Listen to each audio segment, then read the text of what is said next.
Buti na lang may heater kami. Yan. Oops. Sa labas. Lakas ng ulan.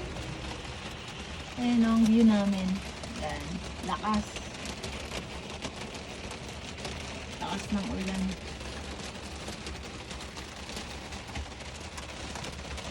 Meron na rin kaming igian, washroom, kaya toilet namin na yan. Ay, buhay. Yan, simpleng buhay lang. Ganyan.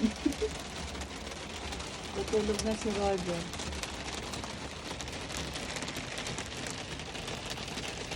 Yan ang bed namin. Tulog na rin ako. Masarap ang ano dito mag-nap kasi lakas ng ulan.